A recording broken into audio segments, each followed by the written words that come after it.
You are back with Baz. You're listening to Blues on the Hill. It's the Oz Blues Hour. Lloyd Spiegel is my studio guest, and we've only got about 20 minutes left, believe it or not. And now we are going to talk about something that's been in the news.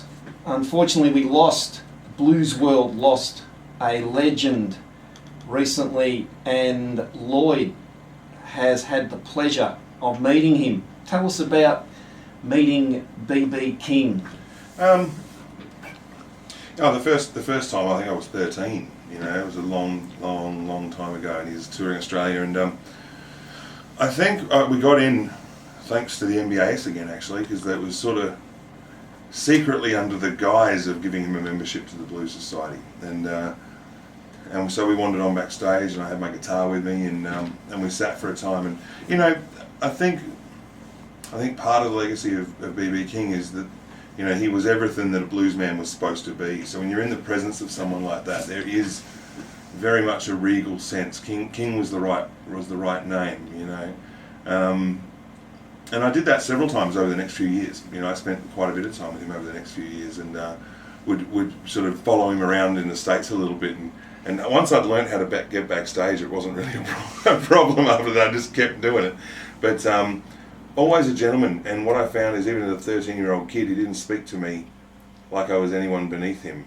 I was just a blues guitar player, and he was just a blues guitar player, and I think that humility is part of what gave him that longevity in the music business.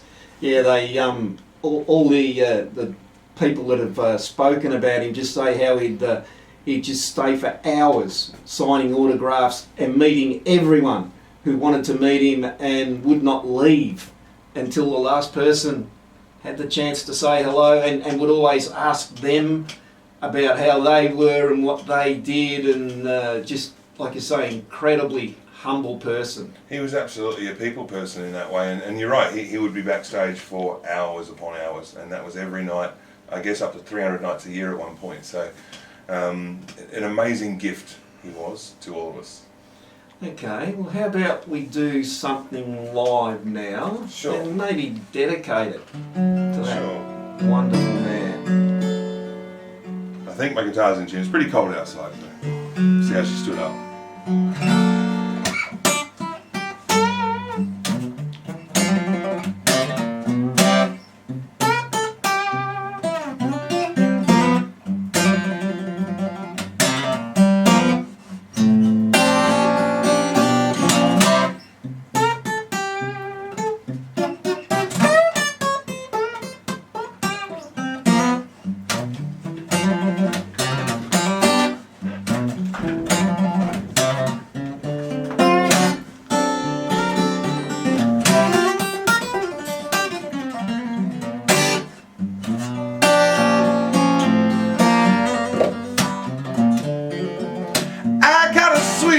Angel,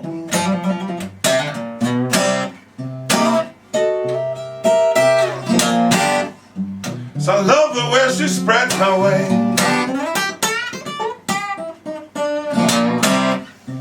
I got a sweet little angel,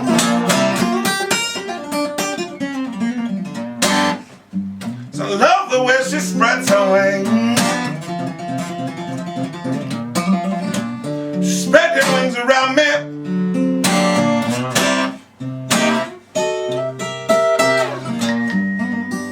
I can do most of the things. I asked my baby for a nickel,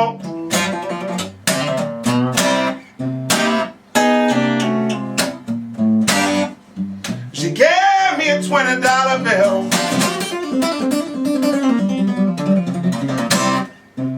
Asked my baby for a nickel,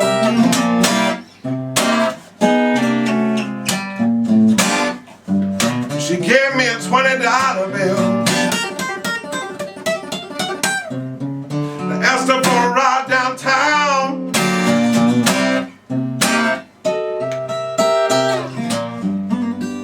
the woman bought me a coupe de ville.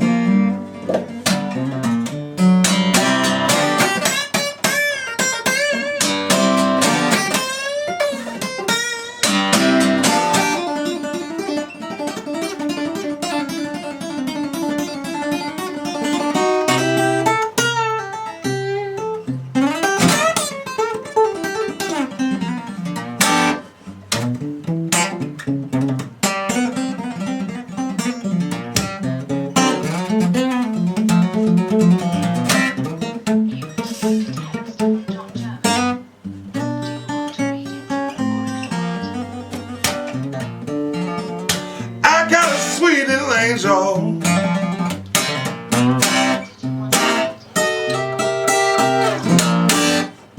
So I love the way she spreads her wings.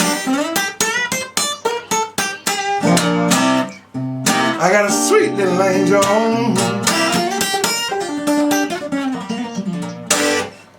So I love the way she spreads her wings. She spread them wings around me. I get joy, joy in everything.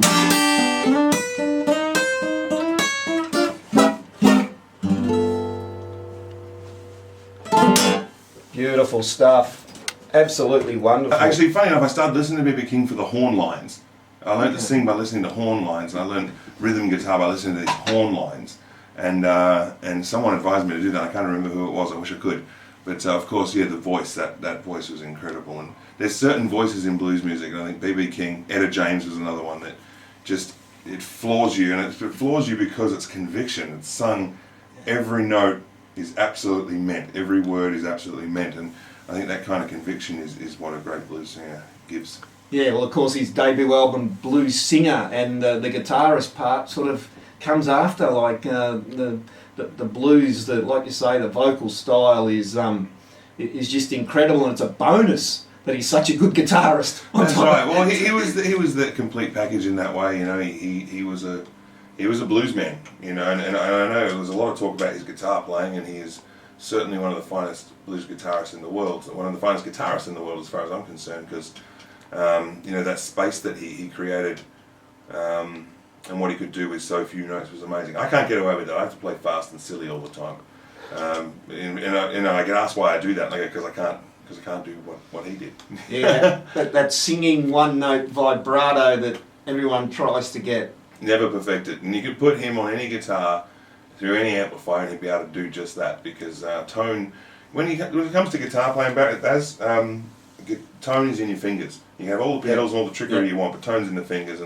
And King just had that tone in his hands.